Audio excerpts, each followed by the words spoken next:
আনন্দধারা প্রকল্প নিয়ে অনেকেই বিভিন্ন ধরনের বিভিন্ন মন্তব্য করে থাকেন। আর এই স্বনির্ভর দল তথা আনন্দধারা প্রকল্পের গুরুত্ব সম্পর্কেও অনেকেই বিভিন্ন ধরনের সন্দেহ প্রকাশ করে থাকেন। আজ আমরা এই ভিডিওতে এমন একটি বিষয় প্রকাশ করব যেখানে একজন রাষ্ট্রপ্রধান এই গোষ্ঠী নিয়ে কী বলেছেন তা দেখে নেব। দেখব দেশের প্রধানমন্ত্রী স্বয়ং গোষ্ঠীকে কী হিসাবে দেখেন বা গোষ্ঠীর প্রতি ওনার নজর কেমন। চলুন তাহলে দেরি না করে দেখে নিই ভিডিওটি।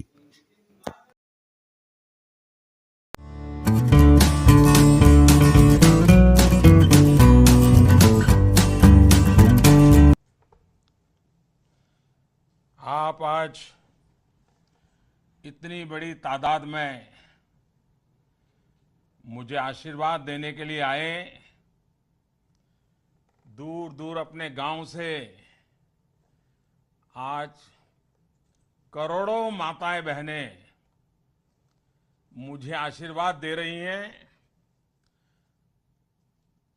कौन होगा जिसको एक सौभाग्य के कारण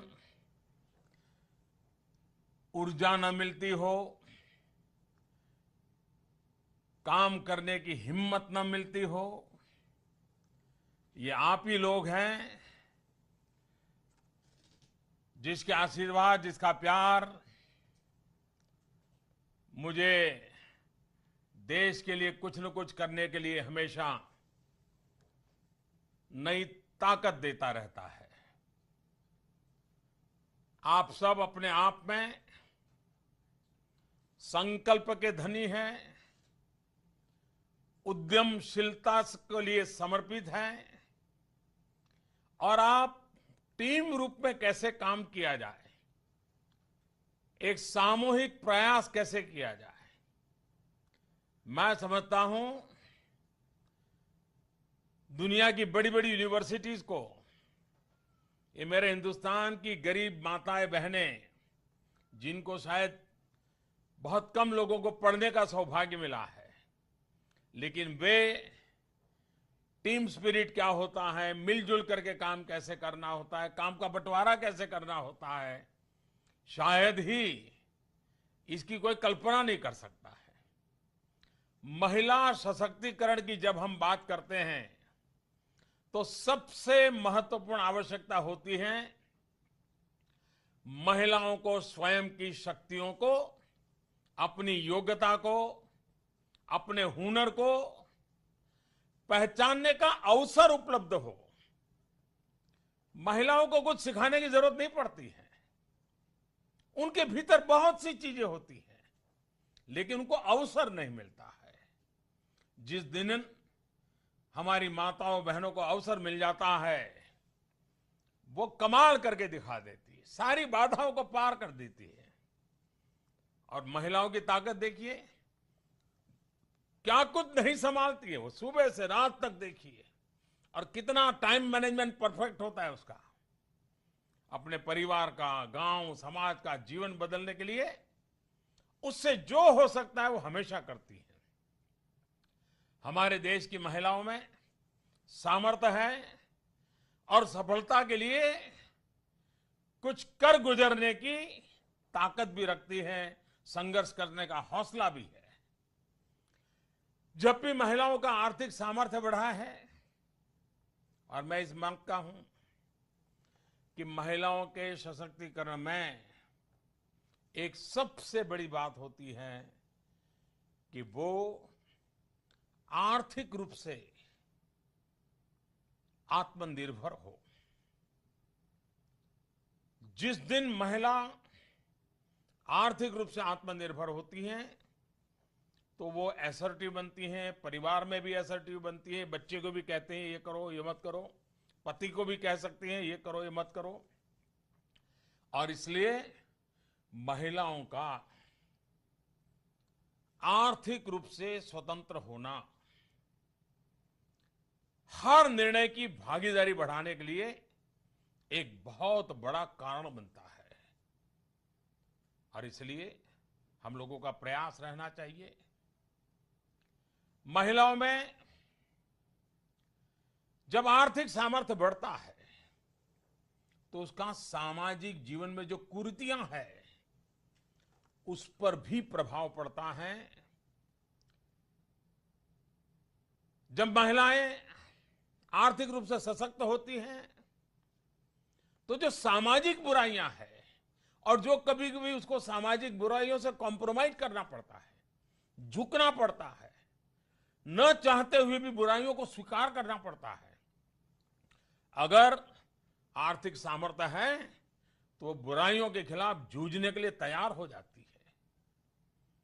आज आप किसी भी सेक्टर को देखें तो आपको वहां पर महिलाएं बहुत बड़ी संख्या में काम करती हुई दिखेगी।